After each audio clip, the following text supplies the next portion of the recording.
Salut, c'est Tom de la Photo Academy et aujourd'hui c'est la deuxième partie de la revue photo du mois de février 2018.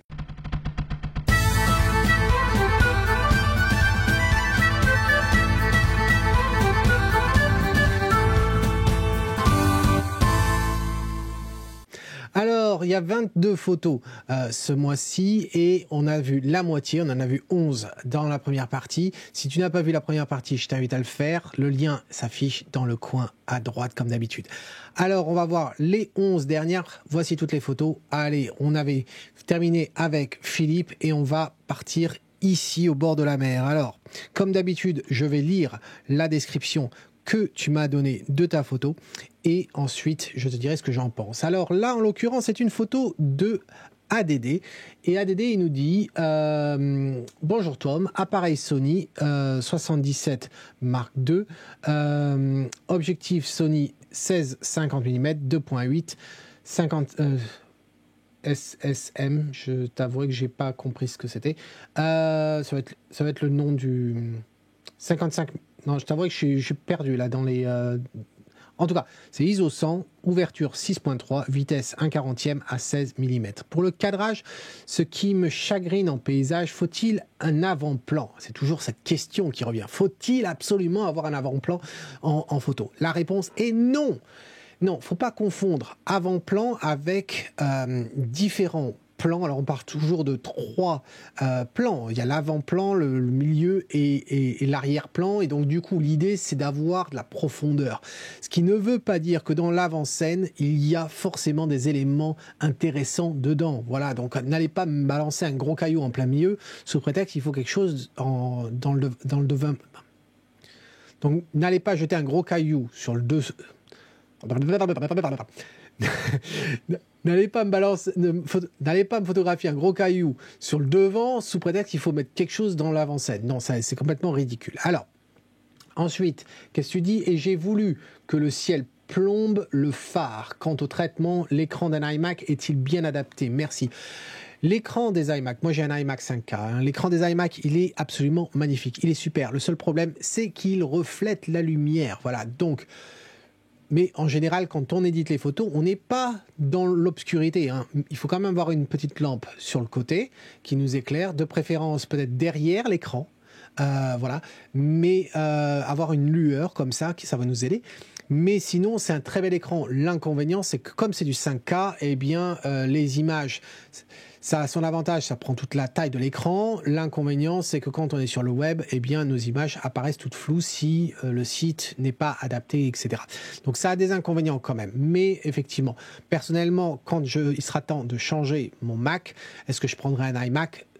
Sûrement pas. Je garde les doigts croisés pour le fameux Mac Pro, en espérant qu'ils vont nous sortir quelque chose d'utile et pas un truc visuellement intéressant. Alors, ta photo en tout cas, on va la mettre en plein écran.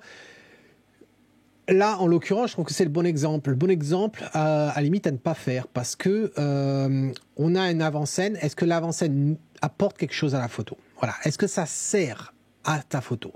Je ne crois pas. Je ne crois pas. Des fois, on peut effectivement jouer avec les rochers qui nous amènent quelque part. Là, c'est pas le cas. Je pense que tu nous dis le ciel qui plombe le phare, et bien à ce compte-là, assure-toi que le phare paraisse être écrasé. Or là, il n'est pas complètement écrasé sous le ciel. Certes, tu nous as choisi 2/3 de ta photo dans le ciel. Je crois que tu aurais pu pousser le vis encore plus loin. Qu'est-ce que ça donne quand on pousse le vis? Ça donne ça quand on pousse le vis. Alors oui, c'est ce que c'est, hein. C'est différent, mais vraiment, n'hésite pas. T'as Peter Lee, par exemple, lui, c'est l'Australien, c'est vraiment... Il a tendance à faire ça, quoi, à faire des grandes bandes, des grandes photos au cadrage panoramique. Ça peut marcher. Et là, je pense que ça marche mieux. J'aurais préféré faire un cadrage différent, honnêtement, au moment de la prise de vue, encore une fois, hein. C'est là que la prise de vue est essentielle, vraiment. On ne peut pas tout faire après coup. Et j'aurais préféré ne pas avoir ce rocher à cet endroit-là. Donc, mais en tout cas, je trouve que là, tu voulais quelque chose qui plombe sur le phare, eh bien ça marche. Après, est-ce que c'est le bon moment de cette photo? Est-ce que c'est le bon moment dans l'année? Non. Si tu étais en vacances, t'es excusé. Si tu habites à cet endroit-là, je t'invite à t'y remettre. Et tu y vas le jour où le soleil, au lieu d'être à cet endroit-là, eh bien, il est derrière le phare. Et là, ça sera quand même plus intéressant. Parce que avoir ce point blanc à cet endroit-là, c'est pas intéressant du tout. Voilà. Et on va pas le retirer parce que si on le retire, eh bien, ce reflet dans l'eau n'a plus de sens. Donc voilà. Voilà ce que j'avais à dire sur ta photo. Qu'est-ce que j'ai fait dans le ciel? Je crois que j'ai accentué un petit peu les choses. On va regarder ça vite fait dans le module développement de Lightroom. Alors, le recadrage, bien sûr. Voilà ce que j'ai supprimé. Il y en a quand même pas mal. Mais ensuite, j'ai utilisé, je crois, un filtre gradué. Voici, qu'est-ce qu'on a? Le contraste qui est monté presque, qui est monté à 43, les ombres que j'ai assombries et les blancs que j'ai augmentés. Ça nous crée du contraste, de la forme, etc. J'aurais pu jouer sur la clarté, mais ça nous faisait un résultat qui n'était pas sympa à cause des blancs ici qui sont légèrement cramés dans le ciel. Voilà. Et puis j'ai utilisé une brosse aussi vite fait pour passer ici justement sur les blancs cramés puisque j'avais augmenté les blancs dans le ciel, ce qui nous permet de sortir les blancs ici à ces endroits-là. Voilà, c'est tout ce que je dirais sur cette photo. ADD, dis-moi ce que tu en penses. Si ça a du sens, ce que je viens de te dire, et ce que je te propose comme cadrage. Je pense que là, on se concentre plus sur l'eau, sur ce phare, que dans ta version à toi, on avait toute cette avant-scène, toute cette partie droite aussi qui n'apportait absolument rien. Et la seule raison pour laquelle je n'ai pas coupé davantage à droite, c'est qu'on finissait par sacrifier beaucoup trop ce ciel au final. Voilà. Un petit commentaire sous la vidéo ou dans l'article blog comme d'habitude. Ensuite, eh bien, on va voir Christian Capel, ou du moins sa photo. Christian, qu'est-ce que tu nous dis? 1/400e de seconde, f8 ISO 500, 900 mm sur un APS-C, le D7100 de chez Nikon. Le crop factor, donc le facteur de réduction est de 1,5. C'est un objectif Sigma, version contemporaine. C'est le 150-600 mm. J'ai vu pas mal de photos de Christian avec cet objectif. Je dois dire qu'il a l'air vraiment, vraiment superbe, ce Sigma. Tout le monde en parle sur YouTube, aux États-Unis, etc. Donc, c'est vrai que ça a l'air d'être de la balle, ce joujou. Ici, j'ai sous-exposé la photo afin d'avoir un fond moins lumineux et régler mon flash afin de mettre en valeur mon sujet. Maintenant, gardez le catch light ou pas. Le catch light, c'est le fameux reflet de la lumière dans l'œil. Est-ce qu'on le garde ou pas? Et il nous dit, pour la petite histoire, je nourris depuis quelques mois les oiseaux avec des graines et de l'eau afin de les aider à passer l'hiver. Non, mon gars, c'est pas la raison principale. La raison principale, c'est justement pour justifier l'achat de ton objectif. C'est pour ça que tu nourris les oiseaux. C'est pas autre chose, hein. Alors, en plus, tu ne peux même pas le manger. On va pas manger un rouge-gorge. Concernant la luminosité dans l'œil, le catch light, oui, garde-le seulement là, il est doublé et il suffit d'en supprimer un et c'est tout. Au niveau de ta photo, je la trouve superbe, c'est sûr que j'aurais préféré lui voir la patte, j'aurais préféré que tu sois un peu plus élevé que ce que tu es là, donc ça souffre à ce niveau-là. Le cadrage... ça va, et je trouve qu'on aurait pu serrer peut-être un peu plus davantage, mais ce qui me gêne principalement, c'est vraiment au niveau des pattes à cet endroit-là. Alors, qu'est-ce que je te propose? Eh bien, de retirer simplement le catch light, voilà. Tu vois que quand on en a qu'un, eh bien, ça fonctionne. Alors, c'est pas parfait ce que j'ai fait parce que je l'ai fait dans Lightroom et donc il m'a fait un clonage. J'aurais été dans Photoshop, ça aurait été beaucoup mieux. Mais voilà, donc j'ai pas fait grand chose, c'est vraiment de bonne qualité ta photo, je la trouve vraiment super. Regarde, voilà, quand on zoome dessus, la netteté du truc, le piqué, c'est absolument fabuleux. Comme quoi, il n'y a pas besoin de dépenser non plus des tonnes et des tonnes. Sigma vraiment fait du bon travail avec ses objectifs ces dernières années. C'est absolument magnifique. Voilà. Donc, bravo Christian. J'ai rien d'autre à dire sur ta photo. Ensuite, on passe à Michel. Comme d'habitude, j'ai pas besoin de lire le nom. Il suffit de regarder l'image et je sais exactement de qui il s'agit. Aussi, Michel m'avait envoyé une version du même endroit, mais pas le même cadrage. Alors, qu'est-ce que tu nous dis, Michel? Bonjour Tom, une photo proche d'une que tu as déjà vue, prise tôt le matin. J'ai gardé le format d'origine. Je ne suis pas emballé par le 16/9 sur celle-ci et J'assume le cadrage centré, par contre, avec un point d'exclamation, hein. T'assumes, hein. 35 mm, f11, 1/40 de seconde, ISO 100. Écoute-moi ta photo. J'ai eu beau y réfléchir longtemps, il n'y avait pas grand-chose à dire. Je veux dire, non pas dans le sens négatif, je la trouve très, très intéressante. Cela dit, il y a 2 points quand même qui mériteraient. Je la préfère, en passant, je la préfère à celle que tu m'avais envoyée dans la revue privée. Parce que dans la revue privée, tu étais beaucoup plus proche, tu avais une focale plus longue, et du coup, on voyait plus les détails. Voilà, on avait à peu près quelque chose comme ça. On avait plus de détails ici à droite, hein, ça continuait la scène. Mais le fait qu'on voyait ce bâtiment, je trouvais qu'il était beaucoup trop présent dans la photo. Par rapport à ce que tu as là, c'est beaucoup mieux. Par contre, le problème pour moi, c'est cette partie-là. Toute la partie gauche de la photo, je la trouve un petit peu trop bleue. Elle mériterait d'avoir un ton un peu plus jaune. Voilà. Et puis le bord ici, la bordure qui est beaucoup trop sombre à mon goût. Tu devrais avoir quelque chose qui est de ce style-là. Qu'est-ce que ça donne? Eh bien, je passe en plein format d'abord. Ça donne ça. C'est très subtil. Certains d'entre vous, si vous n'avez pas votre écran calibré, vous ne verrez peut-être pas la différence. Mais voilà, je repasse en arrière. Tu vois le ton bleu sur toute la moitié gauche de l'image. Eh bien, voici ce que ça donne. Et là, je trouve que là, ça marche bien. Tu remarqueras que j'ai éclairci aussi cette bordure au bord de l'eau, hein, à droite. Tu vois à quel point elle ressort moins.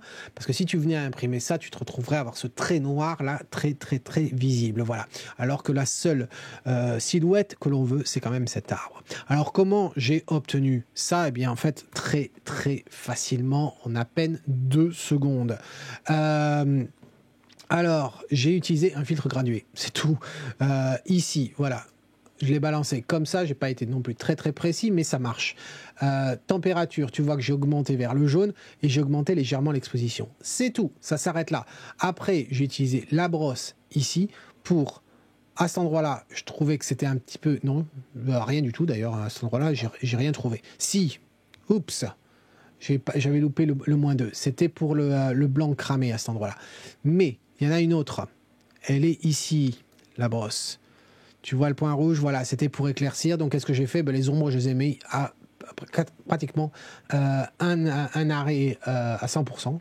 Et l'exposition à 3/4 d'arrêt que j'ai augmenté l'exposition. Et je trouve que c'est mieux balancé. Alors, si je mets les deux à côté l'un de l'autre, dis-moi ce que tu en penses, Michel, dans un commentaire. Est-ce que tu trouves vraiment que là, le ton ressort?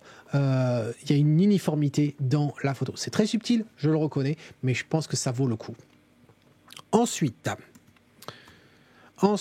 eh bien, on a Jacques. Alors, Jacques, qu'est-ce que tu nous dis?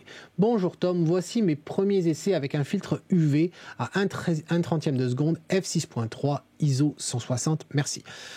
Alors, est-ce que tu as vraiment voulu dire un filtre UV? Ou est-ce que tu voulais dire un filtre polarisant? Là est la question. Je pense que tu as voulu dire polarisant, bien qu'on ait un reflet quand même dans l'eau à cet endroit-là, mais je pense qu'à cause de la luminosité du lieu, tu ne peux pas t'occuper de tout l'axe. Bien que je n'ai pas les exifs, donc je ne sais pas l'angle de vue, tu n'es pas non plus très large, c'est assez étonnant. Cela dit, ta photo, pour moi, elle ne marche pas. Si c'est une photo exercice pour voir comment fonctionne le filtre, ok, très bien. Mais ça ne marche pas au niveau du cadrage. Pourquoi? Parce que déjà, on va regarder, il y a plein d'éléments perturbateurs. On se retrouve à avoir un bâtiment derrière, à cet endroit-là. On ne voit pas beaucoup de détails, mais il est là, il est blanc. Et le fait qu'on ne voit pas beaucoup de détails, eh bien, nous montre qu'on a un élément qui est lumineux, qui est dans la scène, mais dont on ne sait rien. Et donc, il n'apporte rien, il pollue. On a un reflet bleu dans l'eau ici, sur la bordure droite. Je vais passer en plein format pour qu'on voie mieux. Eh bien, là, ça n'apporte rien pareil. Au loin, là-bas, on s'aperçoit qu'il y a une sorte de tour, un pigeonnier ou quelque chose, une église. Pareil, on devine derrière aussi un bâtiment, donc on devine des choses, c'est pas clair, c'est pas net, et du coup, on ne sait pas quel est le sujet de cette scène. Je suis sûr qu'il y avait des choses à faire à cet endroit-là, mais mais il n'y a rien, quoi. Il y a beaucoup d'informations, mais il n'y a rien de précis réellement. Ensuite, écoute, c'est tout. En fait, il n'y a pas ensuite, j'avais pas de développement à faire, il n'y a pas à recadrer pour obtenir quelque chose qui fonctionne. Cette photo-là ne fonctionne pas telle qu'elle est, elle ne raconte rien. Ensuite, attention, je pense que tu as voulu traiter le ciel, tu as voulu utiliser peut-être le masque de gamme, et là, il y a eu quelque chose qui s'est mal passé, parce que le contour, on ne peut pas avoir un contour comme ça, à moins que tu te mettes à peindre dans ta photo. Voilà. Donc, Jacques, c'est tout, malheureusement, ce que j'ai à dire sur ton image. Je ne vais pas te demander ce que tu en penses. Si, à la limite, si, dis-moi ce que tu en penses des commentaires, ce que je viens de te dire. Est-ce que ça a du sens, tout ça? Ou est-ce que tu penses que je suis complètement à côté de la plaque? Ensuite, prochaine photo, c'est de Épire. Alors, Épire, qu'est-ce que tu nous as écrit? Voici une photo de roseau. Cette photo a été prise avec le soleil de face et avec un fort vent, ce qui n'était pas facile pour isoler un sujet d'un autre. La photo a été post-traitée dans Lightroom. Est-ce que la présence de la fleur de roseau en bas à gauche est gênante? Que penses-tu de l'exposition de la photo et qu'en penses-tu en général? Les exifs, c'est le Nikon D5300, l'objectif 70-300 t'étais à combien? T'étais à 155 mm, ISO 100, 1/800e de seconde. Tu as voulu vraiment figer l'instant, justement à cause du vent, et f4.8. Eh bien, écoute, je crois que c'est Emmanuel d'ailleurs, si je ne me trompe pas. Écoute, quand moi je vois ta photo, je me suis dit, j'aime le ton. Il y a vraiment quelque chose. J'aime ces scènes qui sont un peu pâles, un petit peu désaturées. Je trouve ça sympa. Et puis je me suis dit, on pourrait se la jouer minimaliste. Est-ce que la fleur qu'on a à gauche apporte quelque chose? Je ne pense pas. Elle aurait apporté quelque chose si c'était une tige de l'autre, mais c'est pas le cas. Et donc du coup, si on la supprime, eh bien on se retrouve à avoir quelque chose de plus minimaliste, et ça pourrait le faire. Ensuite, tu as le coin droit en blanc là ici, je l'aurais supprimé. Pareil, le coin à gauche ici, j'aurais supprimé. On remarquera qu'il y a des tons bleus dans ta scène, dans le ciel à cet endroit-là. Et du coup, ça vole la vedette. Rappelle ce que j'ai dit dans la version, dans la première partie de cette revue où je parlais du monochrome, et j'ai aussi dit que quand on est en version couleur, eh bien les couleurs jouent les unes contre les autres, nous donnent de la dimension. Des fois, c'est nécessaire, mais dans d'autres cas, ça vole la vedette. Et en l'occurrence ici, ça vole la vedette. Ça mériterait d'être désaturé. Alors, qu'est-ce que ça donne tout ça? Eh bien, rien que dans Lightroom, voici ce que j'ai fait, rien que pour toi. Voilà, je trouve que là, c'est intéressant. Ton autre version était intéressante, mais là, c'est un peu plus... j'accrocherai ça au mur. Alors, on remarque tout ce que j'ai fait là, je l'ai fait entièrement dans Lightroom, en utilisant l'outil de suppression de défauts. On va aller vite fait dedans pour voir ce que j'ai fait. Tu vas voir que là, il y en a quand même un sacré paquet. Tu vois, ça part dans tous les sens à essayer de corriger des choses. Ensuite, j'ai aussi utilisé le TSL pour désaturer le ton bleu et vert que l'on avait tout en haut ici. Et on avait du bleu-vert aussi qui apparaissait sur la fleur. Donc j'ai supprimé ça et on se retrouve à avoir un ton beaucoup plus égal. Dans les réglages de base, j'ai changé uniquement les blancs. En fait, j'ai remonté, ce qui a donné un peu plus de découpage entre cette fleur qui sort, qui se sépare davantage du fond, qui au départ pratiquement les mêmes couleurs. Voilà, donc c'est tout ce que j'ai à te proposer sur ça. Dis-moi ce que tu en penses dans un commentaire. Est-ce que tout ça, ça a du sens selon toi? Ensuite, on va aller au bord de la mer, on va aller dans le sud-est de la France avec Eric. Alors Eric, qu'est-ce que tu nous dis? Mauvais temps sur le golfe de Saint-Tropez, faut-il un premier plan dans une photo de paysage? Encore une fois cette question, j'espère d'y avoir répondu. Les avis divergent effectivement. 1/320e de seconde, f11, ISO 200, 18 mm sur un APS-C au facteur de réduction 1.6. Alors, écoute, moi quand je vois ta photo là, le problème c'est pas tant le cadrage, c'est pas tant la prise, c'est le développement. Encore une fois, c'est un développement monochrome qui a tout aplati. Regarde à quel point l'eau a la même couleur que la colline au fond. Je peux concevoir qu'il y a un orage, etc. Mais quand même, la différence de tonalité entre le blanc de l'eau et l'eau comme ça, on n'a pas d'eau noire. Okay, on ne peut pas avoir de l'eau noire comme ça et une tonalité blanche comme ça. C'est pas possible. Ensuite, on ne voit pas les détails dedans. Et alors, le plus gros problème, surtout, c'est qu'il y a un sacré problème de netteté. Ce qui pourrait peut-être expliquer le niveau de bruit dans la photo alors que tu l'as faite à ISO 200, donc tu ne devrais pas avoir de bruit comme ça. Et je pense que c'est simplement parce que tu n'as pas eu, t'as pas eu la netteté que tu espérais avoir. Et donc du coup, tu as essayé de la récupérer. Tu étais à 1/320e de seconde à 18 mm. Tu aurais pu ne pas trembler. Après, tout dépend des conditions physiques, combien de Red Bull et de café tu as bu. Mais en tout cas, là, il y a eu un gros problème de mise au point. Ça ne marche pas. Et c'est dommage parce qu'il y avait, au niveau de l'exposition, ça aurait pu être correct.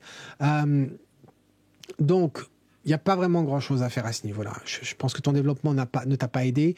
J'ai essayé de faire autre chose vite fait. Et qu'est-ce que j'obtiens? J'obtiens ça. C'est pas extraordinaire, mais regarde à quel point déjà maintenant on a plus de détails dans l'eau. Tu vois le relief dans l'eau et le blanc sort tout de même. On n'a pas besoin de foncer autant l'eau comme tu l'as fait, comme ça, pour avoir le blanc. Et tu remarqueras d'ailleurs que le blanc dans ma version ressort davantage que dans ta version. Tu vois, regarde à quel point la scène, on est toujours à l'orage, mais les choses ressortent. Voilà. Donc, comment on obtient ça? Eh bien, c'est vraiment très simple. Tu vois, j'ai vraiment pas fait beaucoup de choses. Les ombres, je les ai augmentées. C'était beaucoup trop sombre. La clarté, je l'ai poussée, ce qui nous a permis d'avoir un peu de contraste dans les tons moyens. Ensuite, bien sûr, je suis allé en netteté et puis j'ai essayé de rajouter de la netteté, mais on avait déjà beaucoup de bruit. Et à cause du bruit, eh bien, réduction du bruit là-dessus. C'est tout ce que j'ai fait. Il n'y a absolument rien d'autre. Donc, dis-moi ce que tu penses dans un commentaire, s'il te plaît, Eric. Est-ce que ça a du sens, ce que je viens de te dire là, ou pas? Voilà. Ensuite, prochaine photo, eh bien, on va aller avec un gars du Sud-Est. On va aller avec Franck. J'ai pas l'impression que c'était la version.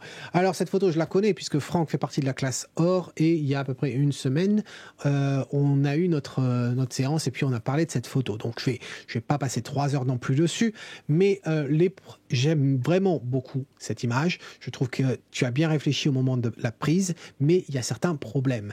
Le bleu du ciel, Joe Cornish te dirait, c'est clair que tu shootes avec un Canon. Tu as eu du pot. Alors, tu t'en souffres pas trop, mais tu as utilisé le polarisant et tu as un angle quand même super large. Et donc, du coup, tu remarqueras qu'il y a une saturation du bleu qui est beaucoup trop prononcée sur la gauche par rapport à ce que tu as à droite. Cette partie-là est la couleur naturelle du bleu. Toute cette partie-là n'est pas du tout naturelle. Ensuite, le pire de tout, c'est aussi le bleu dans la neige. Voilà, là, on se dit, bon, ok, le ciel est bleu, mais la neige, elle ne devrait pas être affectée par le bleu du ciel. La luminosité, elle vient d'en haut vers en bas, pas inversement. Donc là, ça pose le problème. L'autre souci aussi, c'est qu'on a en fait une plaque, on le voit bien, on a une grosse plaque comme ça, et on a cette autre colline à droite ici, ou ce rocher, et il ne sort pas assez. Il n'y a pas assez de séparation entre ce flanc-là et, alors je vais passer en plein écran pour qu'on voit mieux, et ce côté-là. Et ça, c'est à jouer sur la lumière plus qu'autre chose. Et enfin, je t'avais dit que cet arbre-là, eh bien, là, c'était dommage d'être ici. Apparemment, tu ne pouvais pas aller plus sur la gauche pour ne pas l'avoir, cet arbre. Avoir à te déplacer, du coup, de l'autre côté de l'arbre pour ne pas la voir parce que là du coup il nous gâche la vue sur cet endroit-là. D'ailleurs à cet endroit-là on a cette église et comme je t'ai dit il faudrait faire quelque chose pour que cette église ressorte davantage. Elle se confond beaucoup trop avec les couleurs de la terre. J'aime beaucoup ton image, je trouve ça se voit que tu as réfléchi au moment de la prise de vue et tu as fait une bonne réalisation. Il y a juste certains petits problèmes et j'ai essayé de les corriger très rapidement et ça donne ça. Voilà. Donc tu remarqueras à quel point, regarde l'église, ta version, là, elle ressort beaucoup mieux. Regardons maintenant le bleu de la neige, eh bien, il a disparu. Et regardons le ciel, il est quand même plus naturel. Alors, comment j'ai fait ça? Très rapide. J'ai utilisé une brosse, elle est ici. Tu t'aperçois que la seule chose que j'ai fait, c'est de désaturer à moins 38. Voilà, je suis passé partout, il y a de la neige, vraiment grossier à cet endroit-là. Et puis j'ai une autre brosse là pour faire ressortir cette église très rapidement. Qu'est-ce que j'ai fait? Le contraste à plus 52, donc pas mal de contraste. Le noir, assombrir le noir, et la saturation, je l'ai augmenté. Voilà, ce qui nous a permis d'avoir un peu plus de blancheur comme ça. La température aussi, je l'ai baissée, ce qui nous a fait sortir séparé du ton chaud de la terre que l'on a. Et je vérifie, et je crois que c'est tout. Et bien sûr, oui, il y avait le bleu. Alors le bleu, comment j'ai géré ça? Je crois que je l'ai géré avec le TSL. Comme tu vois, voilà, le bleu, eh bien, j'ai fait moins 15 et du coup, on s'en sort bien. Le pourpre également.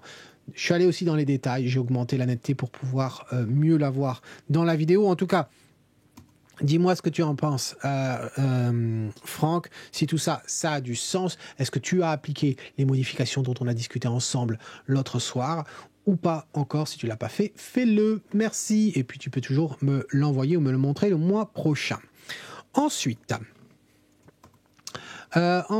eh bien, on a cette photo de Lilian. Et Lilian, qu'est-ce que tu nous dis? Hop, je fais réapparaître le côté. Salut Tom, voici une photo. D'ailleurs, je crois que j'ai même pas lu le texte de Franck, mais bon. Salut Tom, voici une photo qui a quelques années maintenant. Je voulais avoir ton avis, autant sur la composition que sur le traitement. Un de mes premiers d'ailleurs. Pour les exifs, c'est ISO 100 f16, 1/20 de seconde sur un APS-C 10 mm.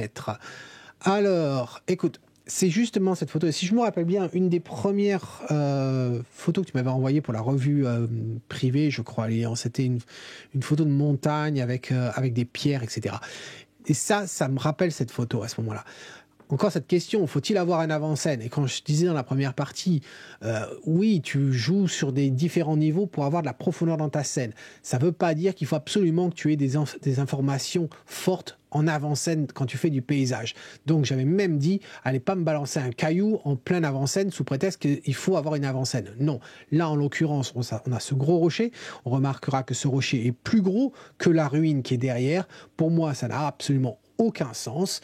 Ce rocher, est-ce qu'il est si intéressant que ça? Est-ce qu'il y a quelque chose dessus? Non, il n'y a rien de particulier. Ensuite, on regardera au niveau des tons, au niveau des traitements. Le vert, honnêtement, il est digne de l'Écosse, ce vert. Donc, je ne sais pas où c'est que tu l'as vu, ce vert. Le bleu, en haut, il me paraît complètement irréel par rapport à la luminosité de la scène. Ça, c'est sûrement à cause de ton polarisant. Donc j'aurais descendu le ton vert quand même un petit peu, donné un petit peu plus de ton chaud à ta scène, vu la luminosité de la scène. On sait qu'il fait beau parce qu'on voit les ombres assez dures à cet endroit-là.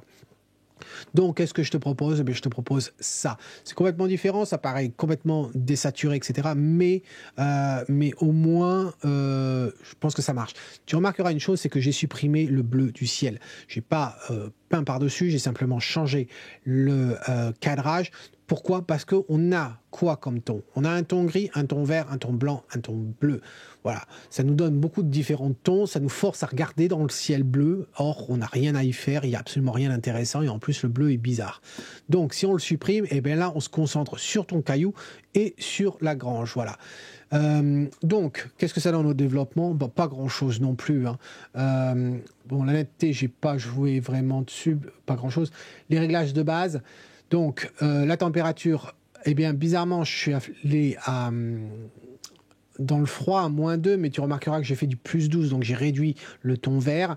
La vibrance, je l'ai réduite nettement à -27. La clarté, je l'ai augmentée également. Et les ombres, que j'ai augmentées à +50. Le contraste a été augmenté, mais c'est surtout l'exposition qui fait tout. Je l'ai sacrément augmenté de 1/2 arrêt. Voilà. Donc en gros, c'est tout dans cette photo, plus la netteté, comme je disais au départ. Il n'y a rien d'autre. Et le cadrage, bien sûr, où là, du coup, je me suis passé sur quelque chose qui est du 4/8e, voilà. Non, c'est pas du 4/8e d'ailleurs, c'est même pas du 4/5e, c'est juste un petit peu au-dessus, voilà. Donc, Lilian, dis-moi ce que tu en penses dans un commentaire. Est-ce que tout ça, ça a du sens ou pas, selon toi? entre ta version qui est quand même très sombre malgré la luminosité de la scène qui est livrée comme information grâce aux ombres et à la dureté des ombres par rapport à ce que je te propose là qui me paraît un peu plus naturel. Ensuite, on va aller à Alfred, là où Alfred travaille. Et qu'est-ce que tu nous dis, Alfred? Norbert, pas Alfred, Norbert. Salut Tom, je me jette à l'eau avec ma première photo. Félicitations! Il se trouve que la fenêtre de mon bureau, j'ai des sapins. Et un jour, surprise, des moyens-ducs ont choisi ce lieu pour nicher, ce qui est très rare, apparemment d'après le LPO. Car je suis en milieu urbain, photo prise à main levée avec un Canon 30D et un objectif 100-300 et tu l'as faite avec ISO 400, vitesse 1/250e de seconde à f5.6. Alors, c'est une photo qui a été recadrée, tu nous dis « Je ne suis pas satisfait » car malgré quelques manipulations sur Lightroom, que je ne maîtrise pas encore, je ne suis pas satisfait. Je trouve la dominante verte trop forte, entre autres.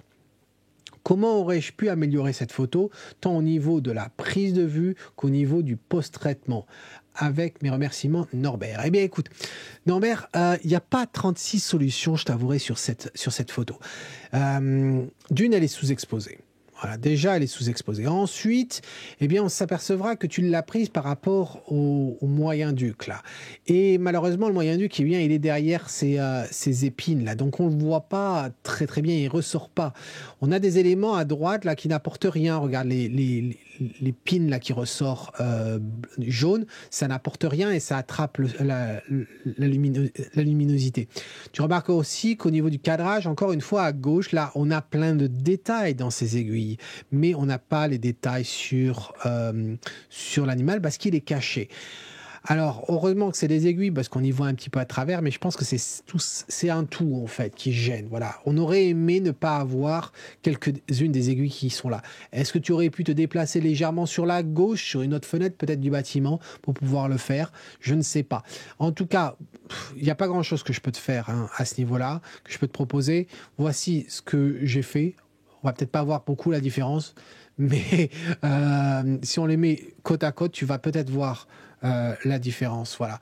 Tu vois à quel point le vert, du coup, est un petit peu plus lumineux, plus désaturé, et donc, du coup, eh bien, le moyen-duc ressort davantage. Mais j'ai quand même un problème ici au niveau de cette branche qui se trouve à l'endroit où tu as fait la mise au point, et donc, c'est beaucoup plus net que ton moyen-duc, et ça m'embête. Alors, quand on va dans le module de développement, qu'est-ce que j'ai fait exactement? Pas grand-chose. Tu remarqueras, la vibrance, je l'ai augmentée, mais si on va dans le TSL, eh bien, le vert lui-même, je l'ai baissé.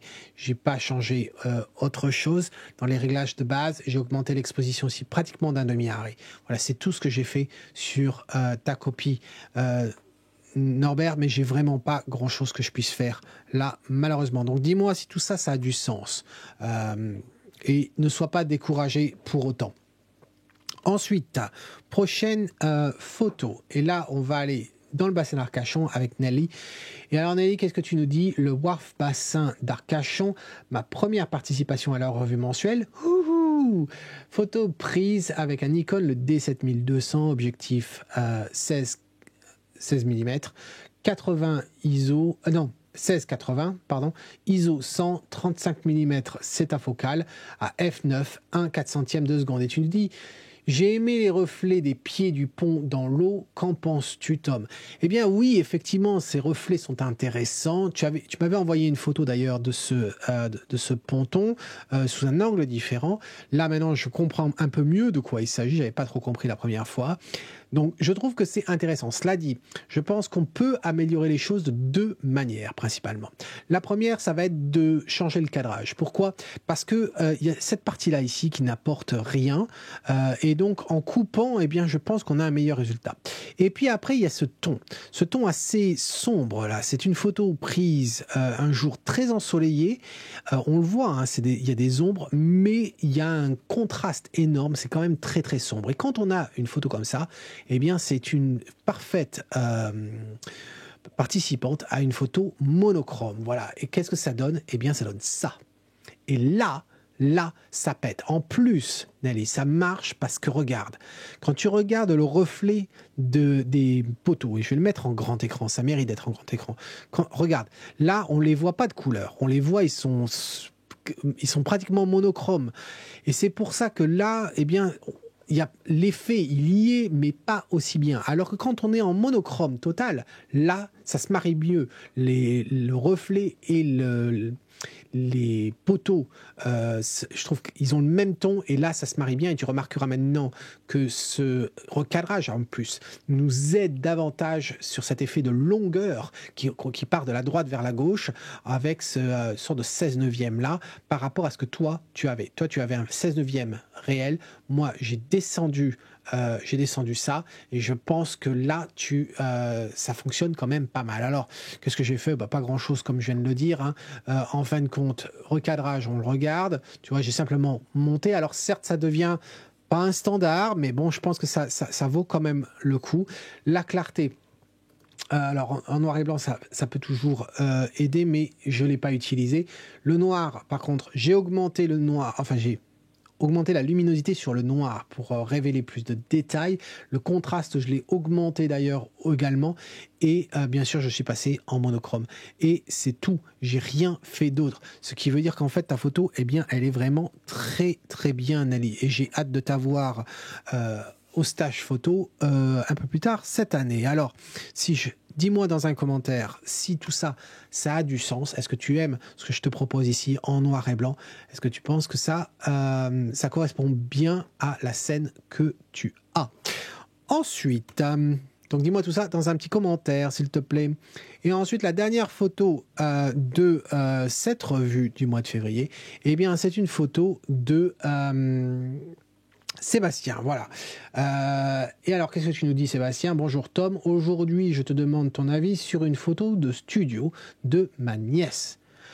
J'ai emprunté le matériel studio de mon club photo, fond blanc, 2 flash 400G, je pense que tu voulais dire 400 watts, une softbox sur un flash et un parapluie blanc sur l'autre. Les exifs, c'est 1 160e de seconde, f10, ISO 100.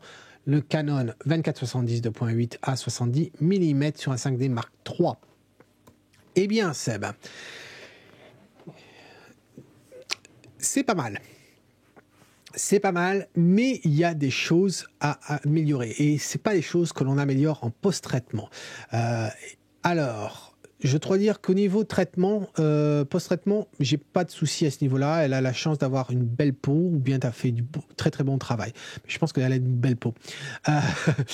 Au niveau luminosité, je trouve que ça va bien, c'est respectable, voilà. Non, c'est correct à ce niveau-là.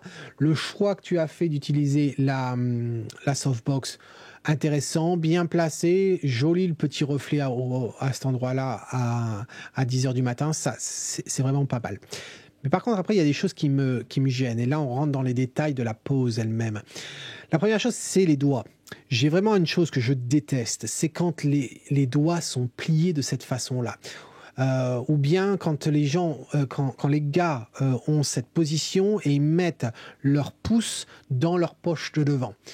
Et pour moi, ça marche pas parce qu'en fin de compte, on a l'impression que, eh bien, c'est une amputée, elle a des tout petits doigts, voilà, elle a juste, voilà, elle a 2 cm de doigts. Et pour moi, ça ne marche pas à ce niveau-là. Ensuite, c'est là où tu as placé ses mains. Tu aurais ouvert ses mains. Tu les aurais posées délicatement, enfin, elle l'aurait fait, c'est pas toi qui l'aurais fait.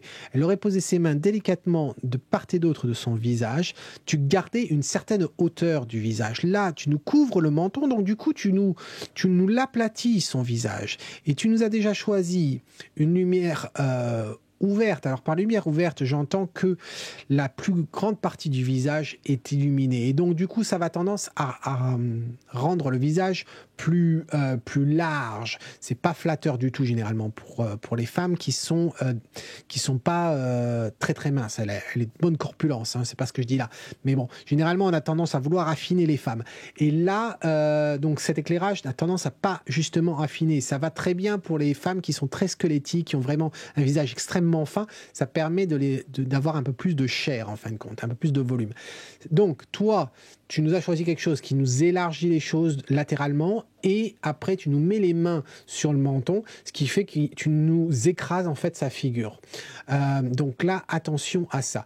Tu aurais pu aussi faire pivoter légèrement sa tête du côté où elle a les cheveux. Voilà, ce serait tombé. Ça te permettait aussi d'avoir le contour de sa mâchoire à cet endroit-là, et là, ça aurait été intéressant. Tu vois qu'on aurait eu une pointe, et ça aurait été bien. J'aime la position du bras, ici, qui reva qui disparaît, mais qui devient plus mince. Je trouve que c'est intéressant. Donc voilà ce que je dirais, les trucs. L'autre point, c'est au niveau de l'expression. Et là, ça demande de vraiment regarder la photo, mais de se concentrer sur ses yeux et sur sa bouche. Et tu vas t'apercevoir qu'il y a une expression qui n'est pas du tout intéressante.